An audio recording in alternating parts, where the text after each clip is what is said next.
भी हंसाना चाहिए सर, थोड़ा कि खुद भी हंसना चाहिए, औरों को भी हंसाना चाहिए। और फरवरी में इतनी ठंड पड़ती है कि 8 दिन में 1 दिन नहाना चाहिए।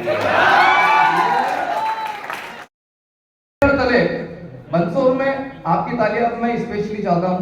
मंदसौर में एक ऐसे व्यक्ति से मेरी मुलाकात अब सालों साल पहले हुई। 2 सालों में देखिए, मैं 17 सालों से स्टेज पर हूँ और मैं जब मुझे लगा कि यार मैं स्टेज के लायक हूँ, मेरे पिताजी श्री राकेश जी सोनी यहाँ पर बैठे हैं, मैं उनका सुपुत्र हूँ। और मंदसौर में जो पहली फिल्म बनी थी वो इन्होंने बनाई थी। उस समय ना कोई मोबाइल था ना कुछ नहीं था। ये मेरे फादर है, मुझे एल्बम में बताते थे, बोले बेटा देखिए मैंने पिक्चर वगैरह बनाई है। तो आर्ट सीखने के लिए मुझे किसी दूसरे की दुकान पे नहीं जाना पड़ा, जो घर को माल घर ही काम में ही हो। तो मिमिक्री वगैरह मैं करता हूँ। तो आइए आपको कुछ एक शानदार सी यात्रा करवाता हूँ। एक ट्रेन है जो कश्मीर से निकलकर मंदसौर आ रही है और उसमें कुछ फिल्म सितारे बैठे हुए हैं जो बिना टिकट के बैठे हुए हैं। अब जब ट्रेन कश्मीर से चलकर मंदसौर आती है तो देखिए किस तरीके से ट्रेन स्टार्ट होती है, लंबा सा हॉर्न मारती है, प्रेशर लेती है। ट्रेन जब स्टेशन से काफी दूर जाती है तो उसकी आवाज कैसी होती है, ध्यान दीजिए। और अगर आप सभी को लगे कि मेरे गले से मेरे मुंह से निकलने वाली आवाज बराबर ट्रेन से मिलती है तो मेरी आवाज से डबल आवाज आपकी तालियों की हो। लेकिन बाद में ट्रेन तो आन दो। तो देखिए ट्रेन स्टार्ट, ट्रेन को सिग्नल नहीं छिपा, दीपू भाई मेरी ट्रेन नहीं चलाते हैं दिक्कत। तो लीजिए ट्रेन स्टार्ट।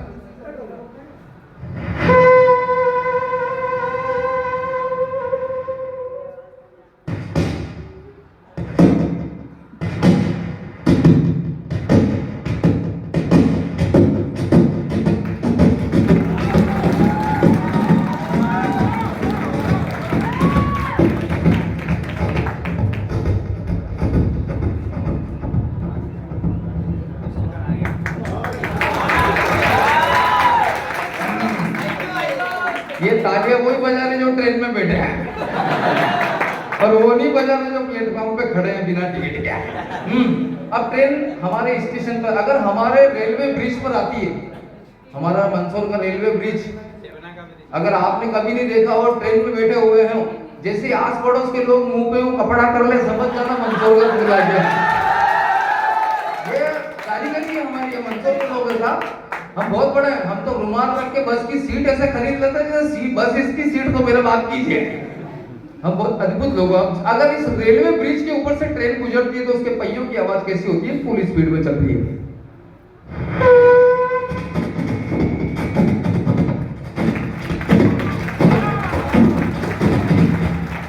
अब ट्रेन रुकेगी, हाँ अब ट्रेन रुकेगी।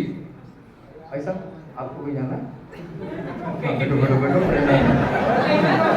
भाई, सवालों की पूछना पड़ेगा ना, बेचारे कहीं रुक जाए तो फिर। ये तो अपने घर की ट्रेन है, डेमू तो है ही नहीं। क्या वहां बेग रही है, वो बेग रही है तो तू भी लंबो पड़ गया क्या?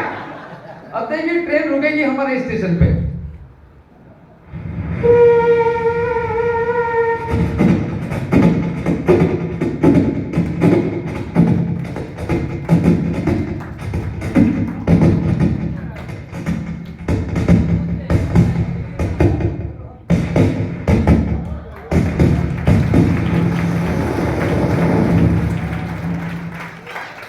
चाय वाला पीछे वाले तो ऐसे चिल्ला रहे हैं केटली मेरे हाथ में है। आ रहा हूँ भैया, 10 रुपए आ रहा हूँ। फिल्मी सितारे बाहर आते हैं और मंदसौर के टीटी उनसे टिकट मांगते हैं। देखिए अपने अंदाजे में, अपने फिल्मी डायलॉग में किस तरीके से टीटी को मनाते हैं। सबसे पहले उतरते हैं फिल्म तिरंगा के राजकुमार साहब। जैसे प्लेटफॉर्म पे उतरते हैं, टीटी उनसे कहता है sir please check your ticket. तो राजकुमार साहब कहते हैं अठानी ना तो तलवार की धार से और नहीं गोलियों की बौछार से, बनता करता है तो अपनी लुगाई की मार से। अरे हम सौदागर हैं, अब हमारे सौदागर हैं, फिर भी हम किराए के मकान में रहते हैं जानी। बोले टीटी कहता तू जा गरीब आदमी दिखा। इसके बाद आते हैं शक्ति कपूर साहब। और जैसे शक्ति कपूर साहब अंदर ट्रेन के अंदर से बाहर कूदते हैं ना, वो कूद के आते हैं तो टीटी डर जाता है, वैसे आते हैं आओ टीटी कहता है इसको कोई बीमारी, भागो माता हो जाओ इसको। टीटी उनसे कहता प्लीज चेक योर टिकट। तो शक्ति कपूर कहते हैं आओ अब साला आओ लपचिक ले अब लोग मुझे प्यार से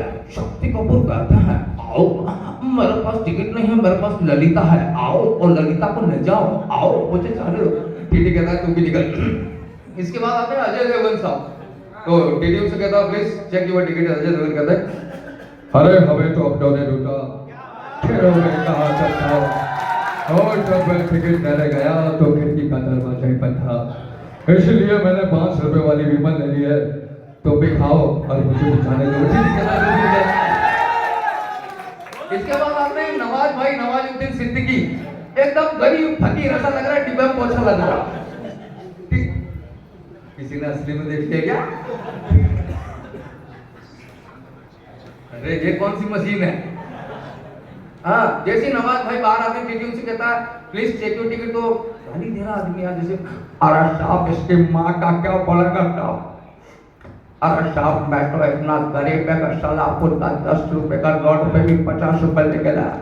अरे साहब माँ का कसम खाता कहता अगले बार जब पे आएगा माँ का, बाप का, भाई का, सब का टिकट लेकर तेरा पैदल। टीटी कहता भैया तू भी जा। इसके बाद आते हैं अपने अमिताभ बच्चन साहब। अमिताभ बच्चन साहब को मैं बचपन से कर रहा हूँ, वैसे मैं काफी वॉइस करता हूँ, लेकिन अगर मेरी वॉइस किसी के सुर में जाती है तो अमिताभ बच्चन साहब। अमिताभ बच्चन साहब जैसे टीटी के पास आते हैं, टीटी कहता प्लीज लंबा आदमी कौन है यार, चेक योर टिकट। तो अमिताभ बच्चन कहते हैं अरे इधर तुम्हारा ट्रेन में तुम्हारा प्लेटफॉर्म पर और साला किसी ने उनका पर्स मार लिया यार। हाँ भाई साहब अगर आपको पैसा चाहिए तो बिल्कुल कॉल करेगा, करोड़पति में आ जाएगा, यहाँ मुझे जाने दिए। वो भी चले जाते हैं। तो इसी के साथ जी हाँ समाप्त। जोरदार बड़ी तालियां। मैंने सोचा सम्मेलन होता होगा। तो शादी होती है तो आप बैंड वाले बुलाते हो 10-12 बैंड वाले बजाने वाले आते हैं। मेरे घर पर शादी होती है, मैं अकेले बाजे बजा देता हूँ। अब देखिए मैं आपको अपने मुंह से वाद्य यंत्रों की आवाज निकाल कर सुनाता हूँ जो बैंड में बजते हैं। एक सरपंच साहब थे हमारे गांव के, उनके लड़के का नाम था मांगू। कोई नाम था? कई मांगू लेवा राम जी का नाम है बेटा। तो मांगू का नाम था। मांगू का जो शादी का जो मेन आखा तीज के दिन उसका लगन झेल लिया। अब आखा तीज सीजन में ऐसा दिन होता है जिस दिन कोई फ्री नहीं मिलता, ना साउंड वाला, ना तबले वाला, ना ढोलक वाला। उनको सरपंच साहब को बैंड वाला नहीं मिल रहा। ना छोरो कहिरो को मारा मांडा बाजा मारो आवे तो मैं तोरण मारूं तो मारूं को नहीं। सरपंच साहब को दिमाग खराब। सरपंच साहब बोले क्या करे यार, मेरे पास आए, बोले क्या करे। मैंने कहा क्या हुआ? बोले यार छोरा तो मना कर रहा है कि शादी नहीं करूं। मैंने कहा क्यों? बोले बैंड वाले नहीं मिल रहे। मैंने कहा एक काम करो, मंदसौर मुक्ति धाम के पास जाओ, मशाणे के पास, वहां 2 भाई रहते हैं, छगनलाल और मगनलाल। वो दोनों बाजे बजाते हैं। अब इनको याद नहीं कि छगनलाल और मगनलाल तो खाली मैये तो नहीं बजाते हैं, रघुपति राघव राजा रामपति तपावली सीताराम। अब पहली बार सरपंच साहब चले गए, बोले ओ छगनलाल। तो अंदर घर में से आवाज आई, बोलो सरपंच साहब कौन मर गयो? कोई मरियो नहीं है, हमारा छोरा की शादी है, वो 2 गाना बजाना है। पता ना भाई साहब बचपन थी लेना बार तक एक ही राग बजी रहा, रघुपति राघव राजा राम। और आजकल तो हेवी टसी वही की यानी बाजा में फूंक लगाओ तो रघुपति निकला, दूसरों निकल ही बनी। सरपंच साहब ने क्यों बोली तो 5000 एक गाना का ले ले वो तैयार कर। किसी 5000 को नाम बोलियो ना और सब तो खाकर निकल का अड़ी मुर्दार को किन 3 घंटा रवड़ा 500 दे बावड़ो। सरपंच 5000 दिलो गाना बोला तैयार। अब जिस दिन सरपंच साहब का लड़का घोड़ी पर बैठकर तोरण मारने के लिए जा रहा था, हम देखना हमारे क्षेत्र में जब भी बैंड बाजे वाले आते हैं ना तो बैंड में रखा, बाजा में रखा, वो बीड़ी पीने गया। तो एक मामा जी आते हैं, हर दूल्हे के मामा जी होते हैं। और अगर हमारे यहाँ राजपूतों की शादी हो तो मामा जी अलग ही रहे, मास्टर तो मेरे को पसंद है बैंड वालों के द्वारा भाजी को नहीं लड़ो, हम बोलो तुम मेरे को नहीं जानता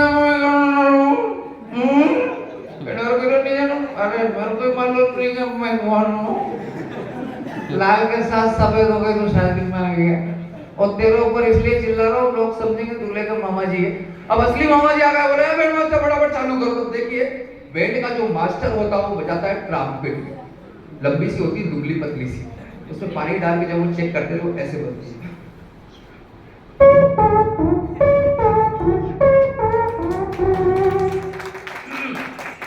जिसने ताली बजी उसका मांडा हो चुका है और जो सही साठ बजाएगा उसका इसी साल हो जाएगा। अच्छी बजाना। अब एक बाजा और होता है, कंधे यहाँ से घूमता ही ऐसा लगता है कि ये बारात के साथ साथ लाड़े को भी यही खा जाएगा। उसमें फूंक मारो पानी डाल के तो आवाज ऐसी आती है।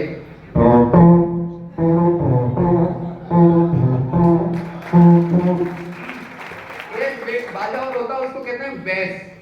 क्या कहते हैं? अरे भैंस नहीं, बेस।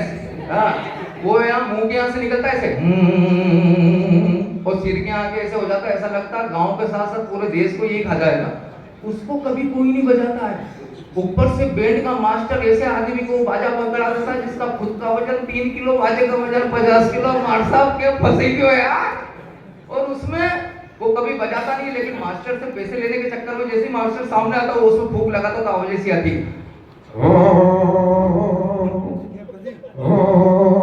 अब बैंड मास्टर आया। अब देखिए मैयत में बैंड बजाने वाले पहली बार दूल्हे के लिए गाना बजाते हैं, और देखिए किस तरीके से इनका गाना रिपीट होता है। जैसी दूल्हा घोड़ी पर बैठा, गाने स्टार्ट।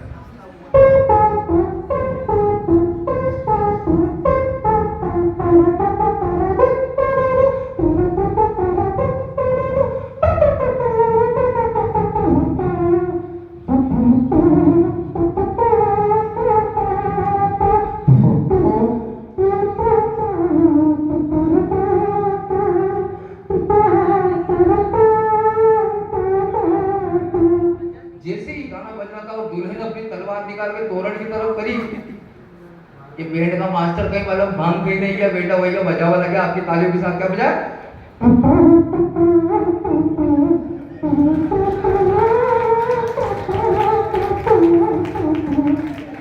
लाड़े का बाप आ गया, बोला बैंड मास्टर ये क्या कर रहा है?